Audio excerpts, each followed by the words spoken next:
Tala 2013 Oyo, mingi télé tchango. Tala totamoli pena totality. Tomonité.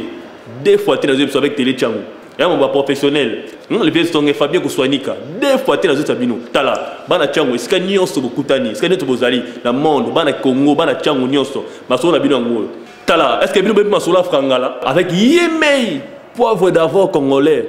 Fabien Kouswanika.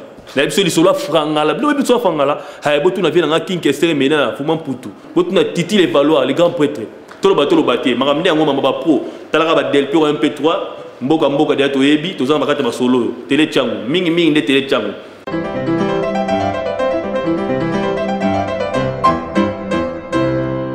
Bonjour à tous chers téléspectateurs de Télé 7, la chaîne républicaine, et bienvenue dans votre magazine. L'émission d'aujourd'hui part de Paris, capitale de la République française. Je suis d'ailleurs dans l'antre même de la démocratie française. Il s'agit donc du bureau du président de l'Assemblée nationale de la République française. Je suis là dans le cadre de la réunion du bureau de l'Assemblée parlementaire de la francophonie. Eh bien, le Congo est représenté par l'honorable Aubin Minakou, président de l'Assemblée nationale congolaise. J'ai reconnu également d'autres présidents d'Assemblée nationale d'Afrique comme Guillaume Soro de Côte d'Ivoire et puis tant d'autres, par exemple celui de Burkina Faso et ainsi de suite. Il s'agit par exemple d'évaluer les sommets de la francophonie de Kinshasa et puis d'essayer de pouvoir, comment dire, engager d'autres discussions en ce qui concerne l'avenir même de l'espace francophone. Sans plus tarder, je ne veux pas abuser de votre patience. Nous allons entrer à l'intérieur de la salle pour voir, vous proposer en fait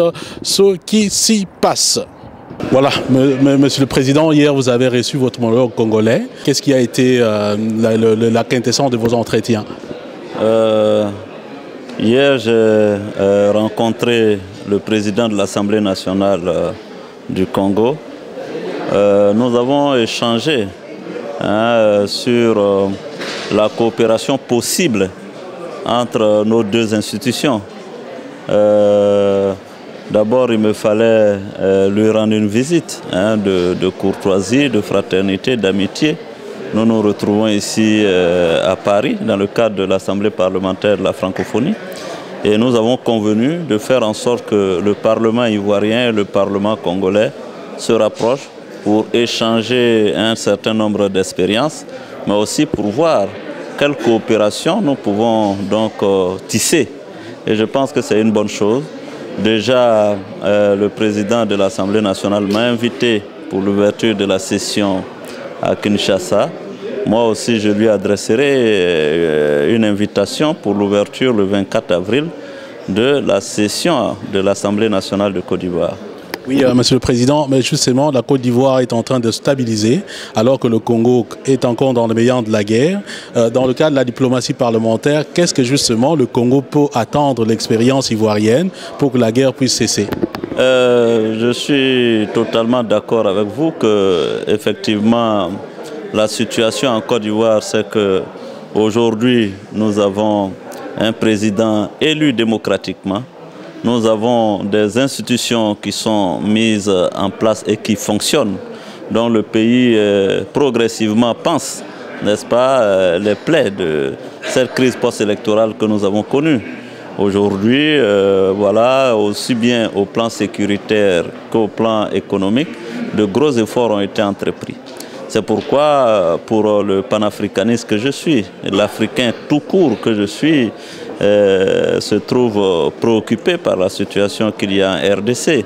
Mais je dis qu'à la lumière du conflit malien, on a bien vu ce qu'a été le rôle de l'Assemblée nationale au Mali dans la stabilisation de la situation.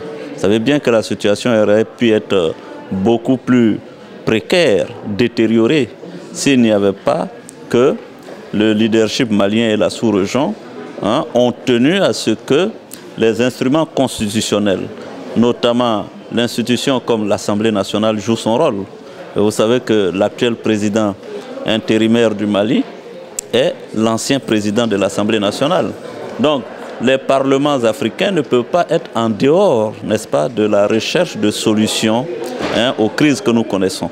C'est pourquoi je pense que plus que l'Assemblée nationale, le vœu que je lance, c'est de faire en sorte que le Congo retrouve la paix. Ce grand Congo que nous connaissons, c'est vrai que je n'ai pas encore eu l'occasion de visiter ce pays, mais ce pays que nous connaissons grand, non seulement par sa taille, mais par son histoire, puisse renouer avec la stabilité, la paix, pour se reconstruire.